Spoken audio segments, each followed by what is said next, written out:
మన తెలుగు సంస్కృతి ఛానల్కి స్వాగతం. బాలలు, ఈరోజు మనం స్వభావోక్తి అలంకారం గురించి తెలుసుకుందాం. ఈ స్వభావోక్తి అలంకారం యొక్క లక్షణం ఏమిటంటే, జాతి, గుణ, క్రియాదులలో ఉన్న స్వభావాన్ని ఉన్నది ఉన్నట్లుగా వర్ణించినచో అది స్వభావోక్తి అలంకారం అవుతుంది. అంటే ఒక జాతికి చెందినటువంటి గుణాన్ని క్రియాదులలో క్రియ మొదలైన వాటిల్లో ఉన్న స్వభావాన్ని ఉన్నది ఉన్నట్లుగానే చెప్పాలి. అలా వర్ణించి చెబితే దాన్ని స్వభావోక్తి అలంకారం అని అంటారు. ఉదాహరణను చూడండి. ఇప్పుడు మొదటి ఉదాహరణ, గుసగుసలతో కొమ్మపై నివసించి ముక్కులానించు లకుముకి పిట్ట దంపతులు. ఇక్కడ లకుముకి పిట్ట దంపతుల గురించి చెప్పబడుతోంది. ఏం చేస్తున్నాయి అవి? గుసగుసలాడుకుంటూ కొమ్మపైన నివసిస్తూ ముక్కులానించుకుంటూ, అంటే ముద్దాడుతున్నాయి అనే విషయాన్ని ఉన్నది ఉన్నట్లుగా వర్ణించి చెప్పటం జరిగింది. కాబట్టి ఇది స్వభావోక్తి అలంకారం అవుతుంది. తర్వాతి ఉదాహరణ, జింకలు బిత్తరి చూపులు చూస్తూ చెవులు నిగిడ్చి చెంగున గెంతుతున్నాయి. అంటే జింకలు బిత్తరి చూపులు చూస్తున్నాయట. చెవులు నిగిడ్చి అంటే చెవులని నిటారుగా పైకి నిలబెట్టి చెంగున గెంతుతున్నాయట. బిత్తరి చూపులు చూస్తూ చెవులు నిగిడ్చుకుంటూ చెంగున గెంతుతున్నాయి. అంటే ఆ జింకలు ఎలా చూస్తున్నాయి, చెవులు ఎలా పెట్టినాయి, ఎలా గెంతుతున్నాయి అనేదాన్ని ఉన్నది ఉన్నట్లుగా ఇక్కడ వర్ణించడం జరిగింది. కాబట్టి ఇది స్వభావోక్తి అలంకారం. తరువాతి ఉదాహరణ చూడండి. ఆ లేళ్ళు బెదురు చూపులతో నిక్క పొడుచుకున్న చెవులతో భయభ్రాంత చిత్తములతో అటూ ఇటూ చూస్తున్నాయి. లేళ్ళు ఎలా ప్రవర్తిస్తున్నాయో వాటి స్వభావాన్ని గురించి తెలియజేస్తోంది. ఎలా చూస్తున్నాయి? బెదురు చూపులతో, బెదిరిపోయినటువంటి చూపులు చూస్తున్నాయి. నిక్కబొడుచుకున్న చెవులతో, చెవులని నిటారుగా నిక్కబొడుచుకున్నాయి.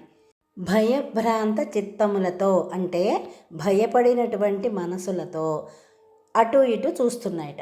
చూడండి, స్వభావాన్ని, లేళ్ల యొక్క సహజ సిద్ధమైనటువంటి ప్రవర్తనని ఎంత చక్కగా వర్ణించారు కదా.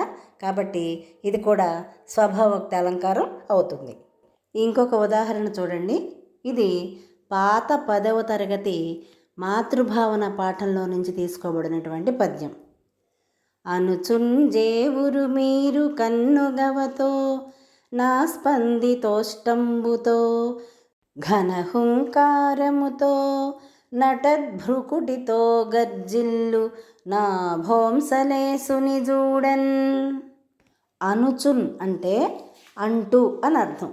జేవురు మీరు కన్నుగవతో, కన్నుగవ అంటే కన్నుల జంట అని అర్థం. ఎర్రబడిన జేవురు మీరు అంటే ఎర్రబడినటువంటి కన్నులతో, ఆస్పందితోష్టంబుతో అదిరిపడేటటువంటి పైపెదవితో, ఘన హుంకారముతో గొప్ప హుంకారముతో అంటే గట్టిగా హుంకరిస్తూ, కదలాడే కనుబొమ్మ ముడితో అంటే నటద్భ్రుకుటితో, భ్రుకుటి అంటే కనుబొమ్మ, నటద్భ్రుకుటి అంటే కదలాడేటటువంటి కనుబొమ్మలతో గర్జిల్లు గర్జిస్తున్నటువంటి నా భోంసలేసుని చూడన్, ఆ భోంసలేసుడైనటువంటి శివాజీరాజుని చూడగా అని అర్థం. ఇక్కడ శివాజీరాజు ఉన్న స్థితిని ఉన్నది ఉన్నట్లుగా వర్ణించి చెప్పారు. కాబట్టి ఇది కూడా స్వభావోక్తి అలంకారానికి ఉదాహరణగా చెప్పుకోవచ్చు. తరువాతి ఉదాహరణ చూడండి. మా పంట చేను పిల్లగాలికి వయ్యారంగా తల ఊపుతోంది. ఏం చేస్తోందిట వాళ్ళ పంట చేను? పిల్లగాలికి అంటే చిన్నగా వీచే చిరుగాలికి వయ్యారంగా అటు ఇటు తల ఊపుతోందిట. చూడండి, ఎంత చక్కగా ఉన్నదాన్ని ఉన్నట్లుగా వర్ణించి చెప్పారు. ఇది స్వభావోక్తి అలంకారానికి మరొక ఉదాహరణ. ఇంకొక ఉదాహరణ చూద్దాం. ఆవు దూడ మెడలో గంటలు మ్రోగుతుండగా తోక పైకెత్తి చెంగున గంతులు వేస్తోంది. ఏం చేస్తోంది ఆవు దూడ? దాని మెడలో గంటలు మ్రోగుతున్నాయట, తోక పైకెత్తిందిట, చెంగు చెంగున గంతులు వేస్తోందట.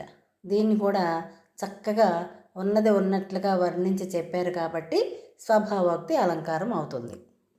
చివరి ఉదాహరణ, మా ఊరు పచ్చని పైరులతో, పాడి పంటలతో, పక్షుల కిలకిలా రావాలతో ఆహ్లాదకరంగా ఉన్నది. వాళ్ళ ఊరు గురించి వర్ణించి చెప్తున్నారు. ఎలా ఉంది వాళ్ళ ఊరు? పచ్చని పైరులతో ఉంది, పాడి పంటలతో ఉంది, పక్షుల కిలకిలా రావాలతో ఉంది. మొత్తానికి ఆ వాతావరణం అంతా కూడా మనసుకి ఆనందం కలిగించేలాగా ఆహ్లాదకరంగా ఉన్నదట. ఉన్నది ఉన్నట్లుగా వర్ణించి చెప్పారు కాబట్టి ఇది కూడా స్వభావోక్తి అలంకారం. అర్థమైంది కదా మీకు? స్వభావోక్తి అలంకారం అంటే ఉన్నది ఉన్నట్లుగా వర్ణించి చెప్పటం.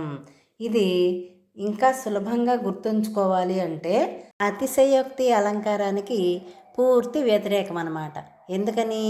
స్వభావోక్తి ఏమో ఉన్నది ఉన్నట్లుగా వర్ణించి చెప్తే, అతిశయోక్తి ఏమో కొద్దిగా ఉన్నదాన్ని ఎక్కువ చేసి చెప్తుంది. అది అతిశయోక్తి. కాబట్టి ఈ రెండు కూడా వ్యతిరేకం అన్నమాట. స్వభావోక్తి, అతిశయోక్తి. అర్థమైంది కదా మీకు స్వభావోక్తి అలంకారం? శబ్దాలంకారాలన్నీ కూడా ఒకే వీడియోలో ఉన్నాయి, అది కూడా ఒకసారి చూడండి. ఈ అర్థాలంకారాలన్నీ చెప్పటం అయిపోయిన తర్వాత వీటిని కూడా ప్లేలిస్ట్లో పెట్టడం జరుగుతుంది. ఇలాంటి మరిన్ని వీడియోల కోసం చూస్తూనే ఉండండి మన తెలుగు సంస్కృతి ఛానల్. జై హింద్, జై భారత్.